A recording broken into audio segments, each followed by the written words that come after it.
Hey there, Talent Growers. A quick note from Halelly Azulay here, your leadership development strategist at TalentGrow. And the TalentGrow Show is taking a short break for vacation in August, and we will be back in September with brand new content for you. But we are rebroadcasting some of our favorite earlier episodes that perhaps you didn't listen to yet, or perhaps you want to re-listen to now that it's been a while. I chose some of my faves for you, and every week you're still going to have content shared with you via these reruns. So I hope you enjoy them and see you soon.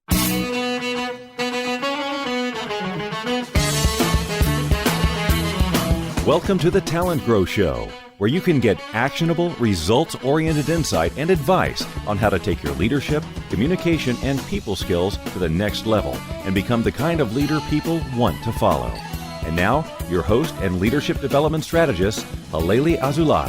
Hey there, welcome back to the TalentGrow Show. This is Halelly Azulay, your leadership development strategist, with another episode. This one is just so fascinating. I'm telling you, it just blew my mind the first time when I listened to the interview as I was conducting it, and it blew my mind again just now when I prepared to record this customized intro. I think that you're going to really enjoy listening to Ira Chaleff talk about the idea that everyone is a leader, but also every one of us is a follower.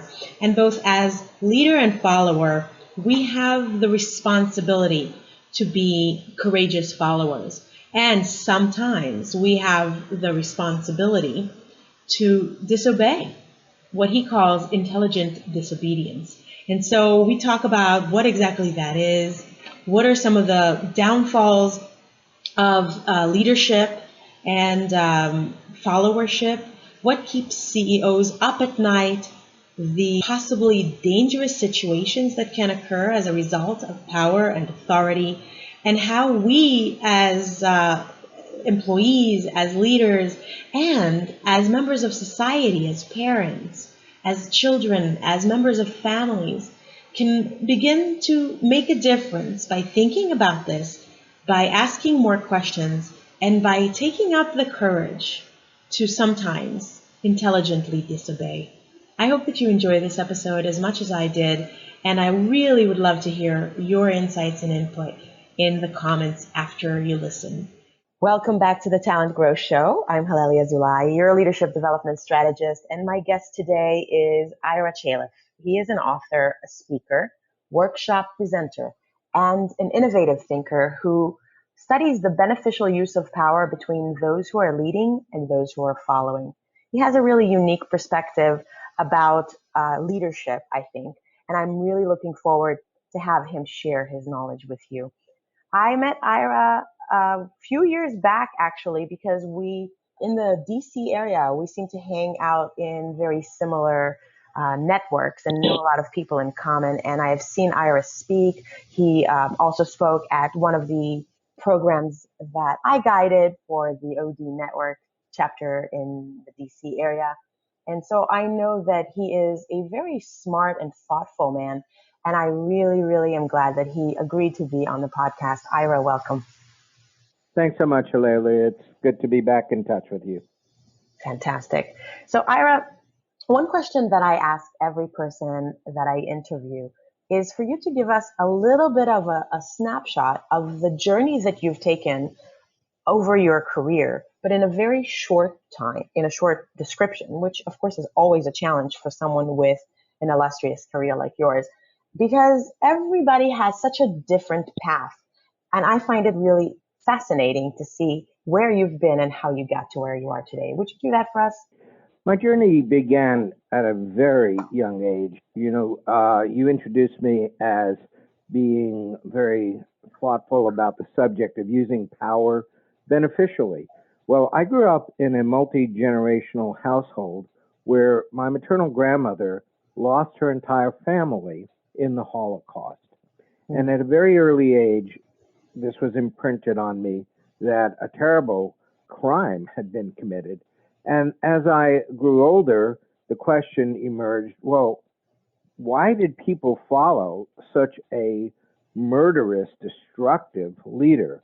And this really became the organizing thread for a lot of my inquiry in life and a lot of my efforts to make a difference. So it took different forms. In the 60s, I was involved in the civil rights movement. How did you create better justice in a society where the laws and the culture were not fully just? In the 70s, I went more into the human potential movement and found there some, great ways of expanding awareness, but also could see how power could be distorted and abused in those circles. In the 80s, I came to Washington, D.C. I was always fascinated with political power. I found the niche in Washington in which I was able to work with congressional offices on both sides of the aisle and got to see how staff in their 20s and 30s worked with the member who was often in his or her 40s, 50s, or 60s. How did they build relationships in which they could have influence? How did they do this well? When they failed, what went wrong? And that became one of the laboratories for my work. I then expanded that out to an executive coaching practice in the DC area. So, of course, that largely focused on mid-level and senior federal agency managers and executives, but also in the private sector. I was fortunate to really be able to spend a few years looking into many industries and seeing how business works, how different cultures work. And that led me to write 20 years ago the book, The Courageous Follower, Standing Up to and for Our Leaders That Create Attention. And then this year, the extension of that work is my new book, Intelligent Disobedience, doing right when what you're told to do is wrong. What an amazing journey. I mean, really, you've been in a lot of different contexts, and I love to hear in how you describe it, the thread of that interest in protecting people from the wrong use of power, I guess, or abuse of power. So thank you for the work that you do and how fascinating.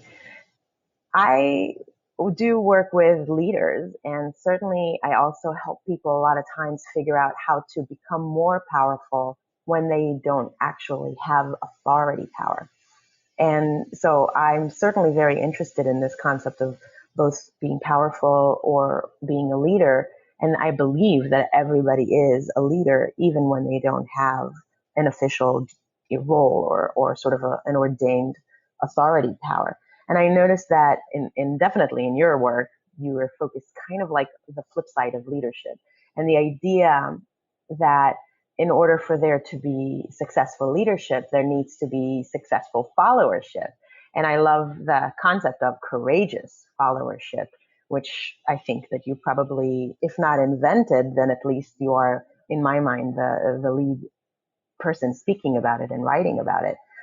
So now that you are thinking about more deeply about this idea of followership, your newest book, Intelligent Disobedience, actually, instead of teaches people how to become good followers, it says to them, sometimes you don't follow, right? Because if there is some kind of guidance you're getting from leadership that you believe is wrong, I love how you describe intelligent, in your book, you say intelligent disobedience is about finding the healthy balance for living in a system with rules and authorities while maintaining your own responsibility for the actions we take. So I want to hear a little more from you about the background for this concept and how you promote it, and definitely a little bit about the comparison between this situation and what you described in the Holocaust and how you refer to the Stanley Milgram experiments in Yale in the 1960s, where listeners may have heard about these. They're quite famous, where people were told to give electric shocks to these innocent subjects, and they could tell that the subjects were wailing and crying and in pain. And because the experimenter, a power of authority, told them they have to keep doing it, 2/3 of the people kept doing it. So is that what got you to focus on this idea of intelligent disobedience, or are there a couple of other examples?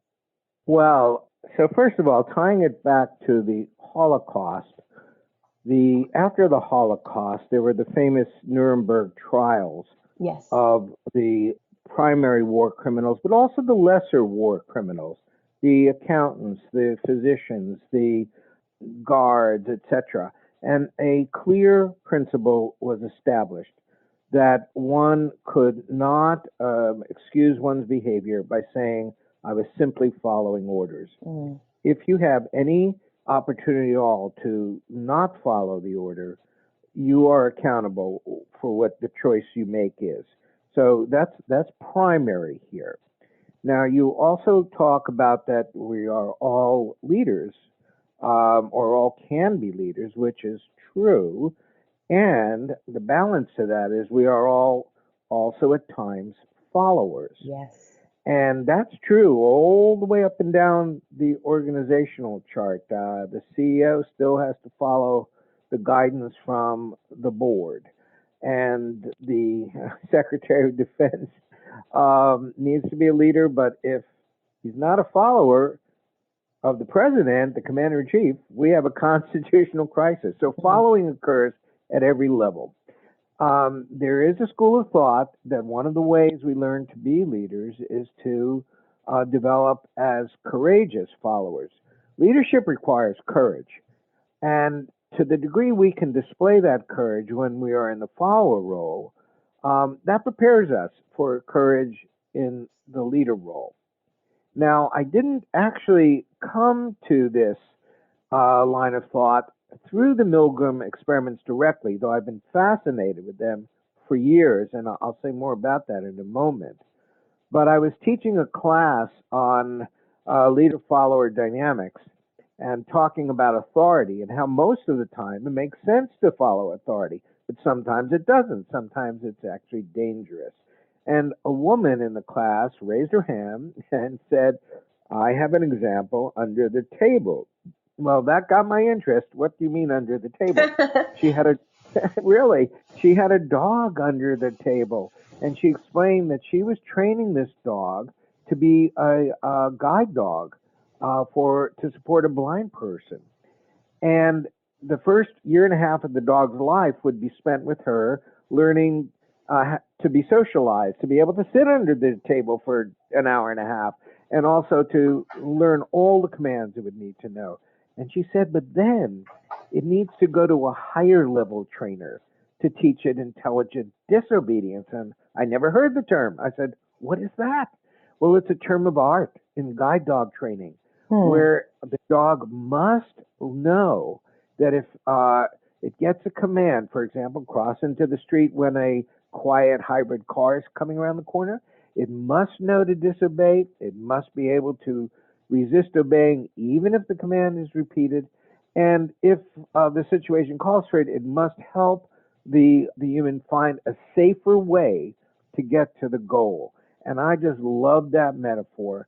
And in the new book, I use it as a way of thinking about how do we find that right balance between supporting the rules of the game, complying with authority, and not obeying when doing so would be the wrong thing, would cause harm.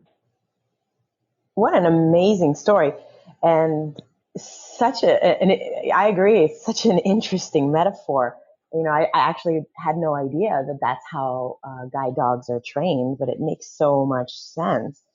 So, wow, that's really tough. I guess we're putting tons of trust back into every individual follower's, what's the word that I'm looking for? Every individual's follower's judgment, right? Which is good. Most humans have good judgment and are smart enough to know what's right from wrong. Yeah, we have to do that, Halelly. For example, you know, I have CEOs who tell me what keeps them up at night is that their people won't be candid with them and won't tell them if they're about to make a serious mistake. Because, you know, you have so much power positional power, when you get to those high levels of an organization, and people's behavior tends to change around you. And they're sort of cultural programming on how am I supposed to behave and the face of this authority gets in the way of candid professional communication. And that is a dangerous situation. And good executives know that. And they try their best to break down those walls between the different levels of the hierarchy or the different, class structure that may exist in some organizations and cultures.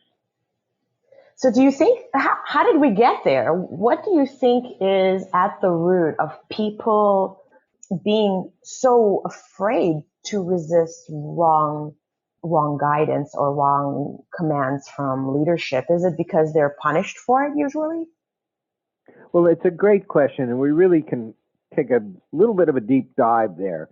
If you step back and think about society is a very complex, and we need to train our young into understanding the rules of the particular society in which they grow up in, and who they are expected to listen to and to obey, and how they're expected to speak, with what level of deferentialness, etc.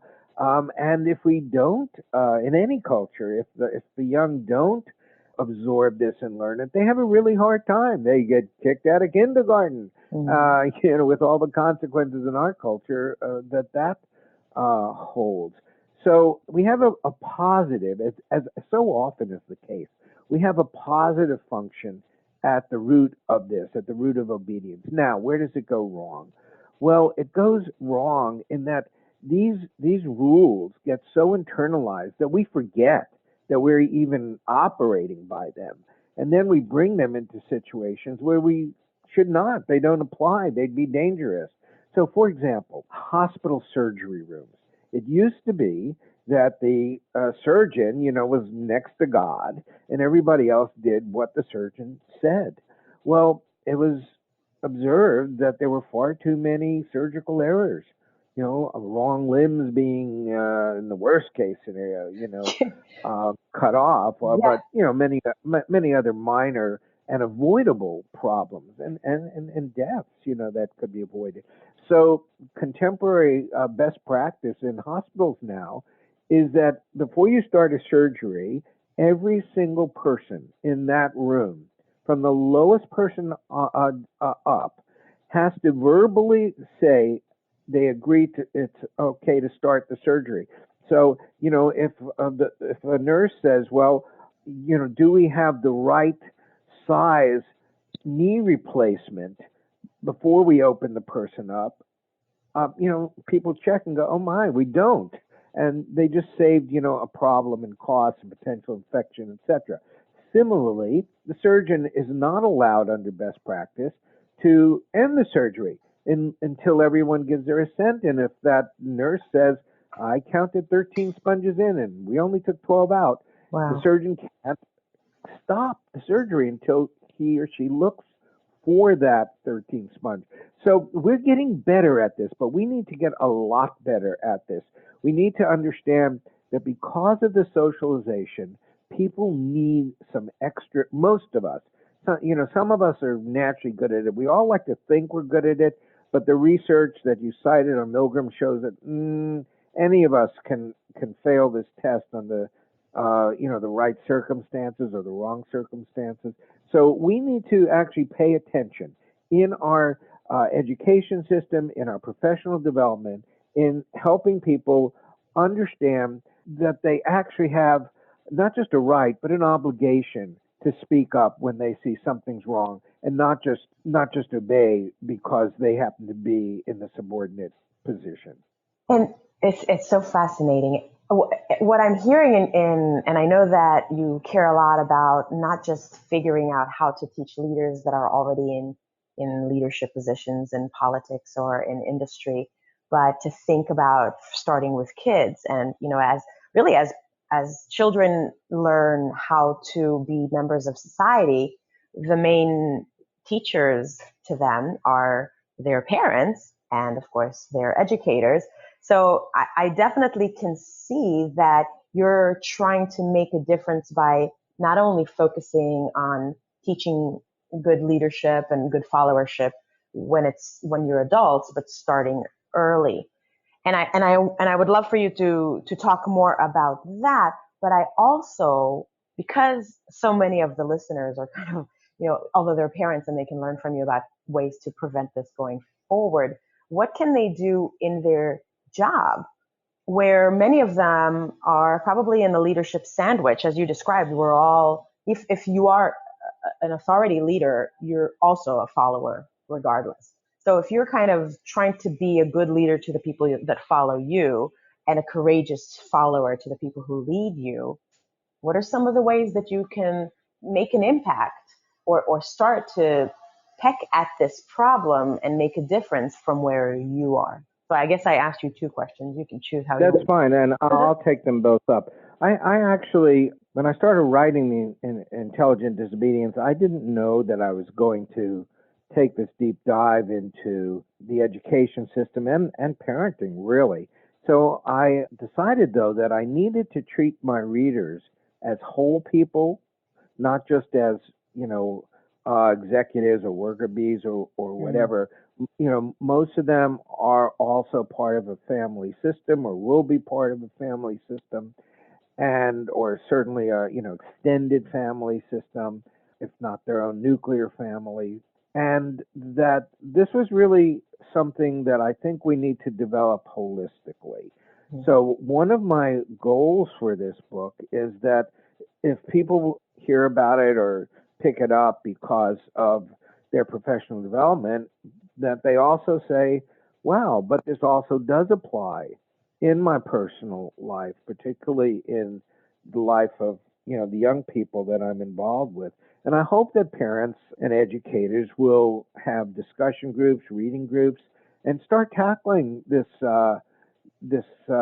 topic of appropriate obedience and intelligent disobedience, because it's very important developmentally, particularly in a culture where we pride ourselves on being free and responsible citizens. We need to be able to know when not to obey.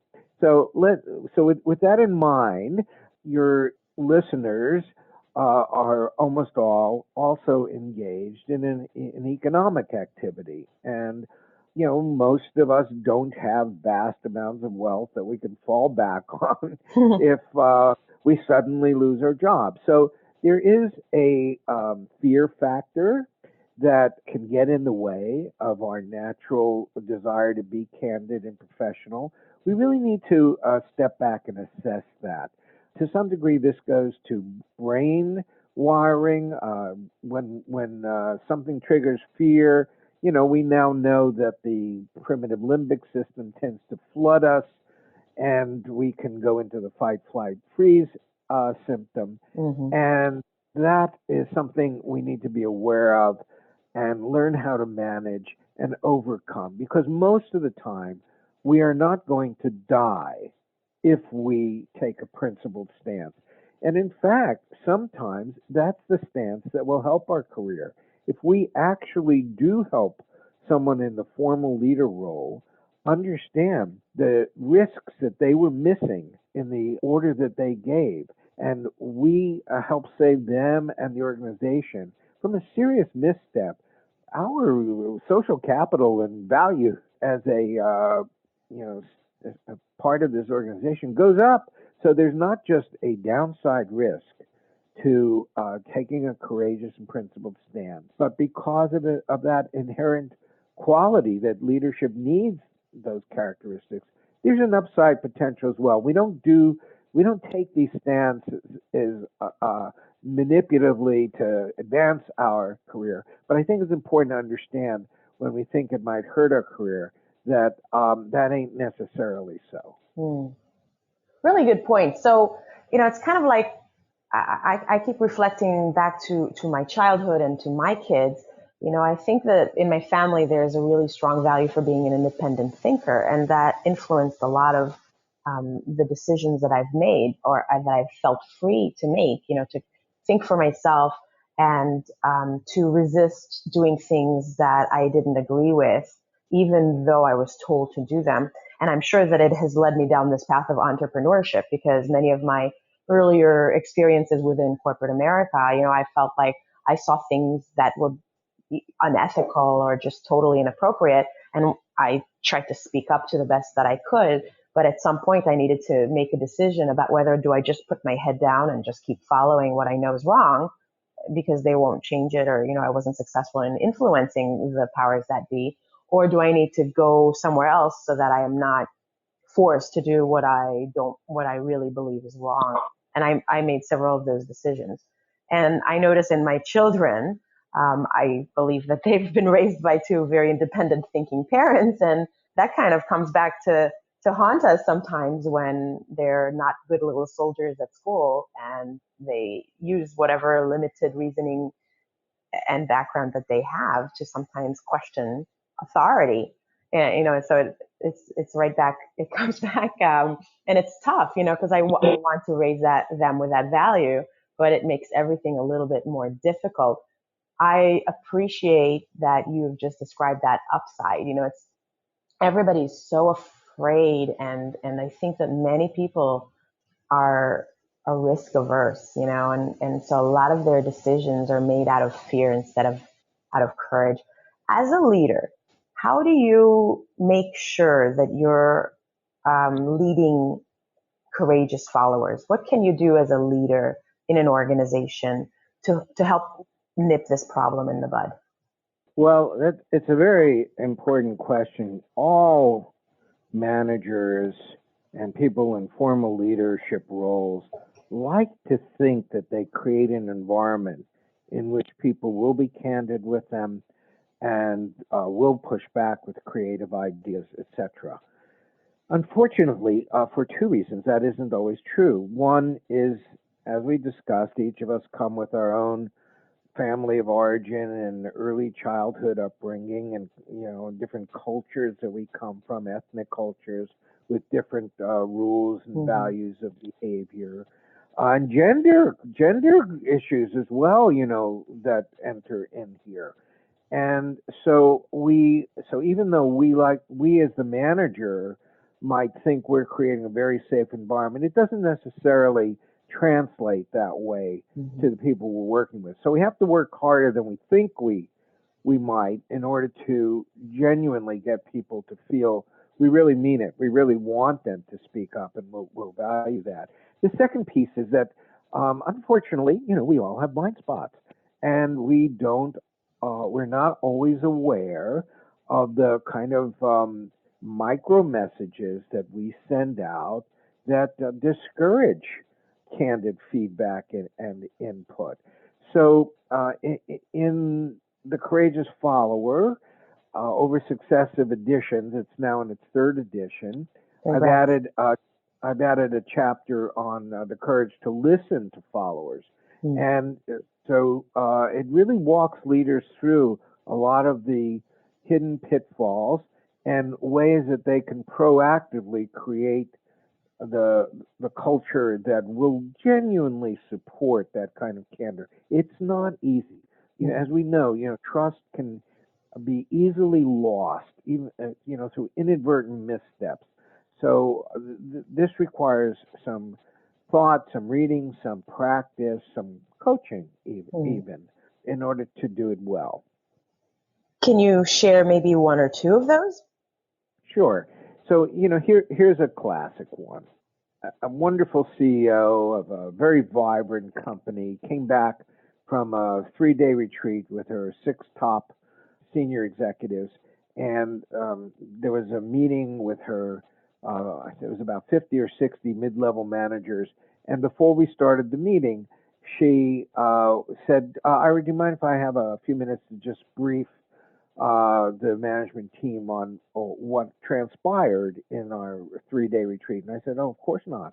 So she went and she started to sell the ideas that they had come up with and how they were going to change this and that and the other thing and the product line and the target customer base. And after about 10 or 12 minutes of this passionate selling of her ideas, she asked, "Well, does anyone have any problem with that?" Well, you see, she created an environment unintentionally where it would look, you would be such a damp mop on her enthusiasm that nobody would speak up. It took me 2 hours, with a very carefully designed group process to undo that. Now Wow. imagine the difference if she had instead come in and said, we had this wonderful retreat. Here were the, 4 key ideas that emerged from this that we're giving serious consideration to. Before we do that, we really need your input to see, are we missing anything? Do we have blind spots? Are there, ramifications in the system that we haven't thought about? And, and just listen to the difference there, how people would be willing to put in their candid viewpoint. And then the CEO and her senior team could make really good decisions. Great example. Thank you for sharing that. I think that really helps clarify what you mean. And I hope that people go and read your books, because I do know that they are full of very actionable ideas. It's not just theory. And one of the things that I'm going to ask you is to, as I always ask my guests, is to have one specific actionable tip that people can take away. But before we get to that, I do want to ask you, what is new for you? What's exciting and on the horizon? You've written this book. I know that you've been actively speaking about it, doing interviews and sharing the content and the book with people. What's next? Well, it's funny, Halelly. It's interesting how many people say, well, what's the next book you're going to write? Or some version of that. And I have to explain, I don't write books in order to write books.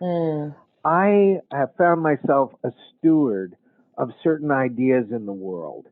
And my role and my passion is to be a good steward, a good kind of relayer of those ideas, so that in current, way of thinking, the meme that the idea represents takes root in the cultural soil and can survive beyond my being there to talk about it. I've been very, very blessed that on the subject of followership and courageous followership, that has happened to a very significant degree.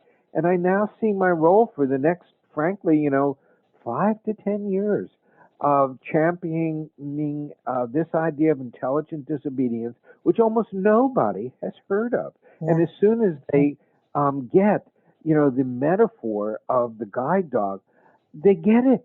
And now they're really interested. And so my work, certainly for the next 2 or 3 years at least, is going to be finding creative ways to get these concepts, these skills, these tools into the culture, so that they take on their own life, and then I can pass the baton on to whomever is coming next, as I've been able to do with a great deal of satisfaction on the subject of followership.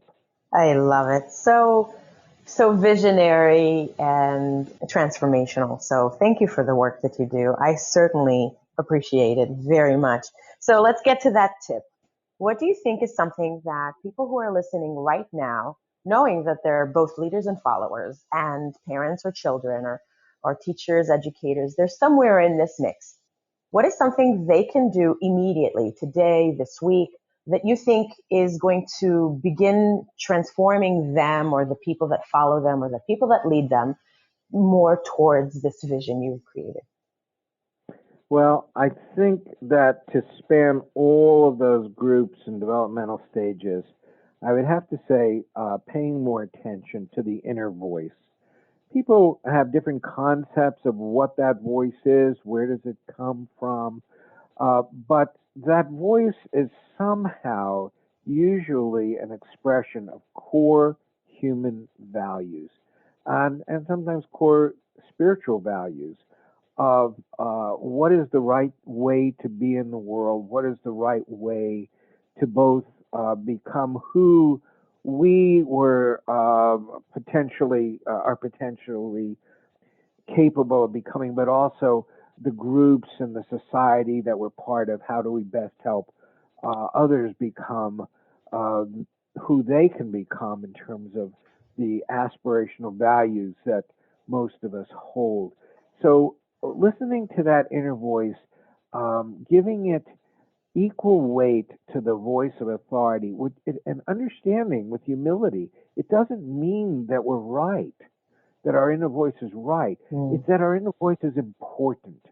And if we hear ourselves thinking that something needs to be expressed, that something is being said or done that's not right, that someone is being mistreated, that we at least raise our voice and put that voice into the room, being willing to hear and listen, that others may have viewpoints that help raise us up and expand our view of what's happening. And we can change our view, but not discounting our view because of our age, our gender, our place in the hierarchy, honoring our contribution and potential contribution to whatever it is we're engaged in. It's so inspiring, and I'm in awe of it, and I hope that people do listen to you. Ira, how can people stay in touch and learn more about your work? I will include links in the show notes to your books and to your website and to your social media if you wish. What's the best way for people to learn more and keep in touch? Well, I would encourage going to my new website, which is intelligentdisobedience.net. The .net is important. Or they can go to irachaleff.com. They both feed into the same site. I'm putting up a number of interviews, videos, articles that I think can help people to further get imbued with some of these ideas, play with them, and see what will work for them. What I hope happens is that listeners take this conversation back into their own worlds. Perhaps they're motivated to get hold of the book, have discussion groups, and come back to me with what you've learned, because this is a journey for all of us. My book does not begin to pretend to have the answers. It really is asking the important questions and giving some of the guidelines of what I've learned and that we can build on collectively towards this journey of using power beneficially and not letting power be used destructively. Amen. I love that. Ira Chaleff, thank you so much for spending time on the TalentGrow Show and sharing with me and with my listeners some of your very inspirational work. I wish you lots of continued success. And everyone listening, I hope that you take that action that Ira suggested. Listen to your inner voice and go out and continue asking these questions and talking to others so that we can all become more courageous followers and intelligent disobeyers of the wrong kind of leadership. And what a great world it will be. Thank you, Ira. Thank you. Well, I certainly was very inspired by that interview. I hope that you were too. I hope that you will take the action, all of the different suggestions that Ira Chaleff made throughout the interview, and especially that last one. Listen to your inner voice. It may not be right, but it is definitely just not something to ignore. I hope that all of us make more courageous decisions as followers and as leaders. And as always, I would love to know what you thought, what you would like to hear more about, how I can make this podcast experience even more beneficial for you. If this is something that you enjoyed and you think that maybe other people you know would too, please share it. You can send it to them in an email. You can post it to Facebook. You can post it to LinkedIn. You can post it on Pinterest. You can post it on Twitter. Wherever it is that those people might be hanging out, you can just stick one of the links on that site and make a recommendation. And for random people to find it through discovery, that is something that becomes even more possible when you leave a rating and a review on iTunes. I created a little guide for how to do that. I have a link to it in the show notes, along with links to ways to get in touch with Ira, to his books, his website, and everything else that we mentioned in the show. So I hope you'll check it out. It's at talentgrow.com/podcast/episode 15. And as always, I appreciate you. I'm so glad that you're here, and I hope that you make it a great day.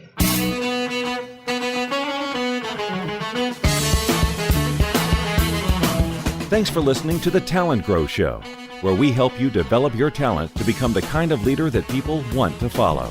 For more information, visit talentgrow.com.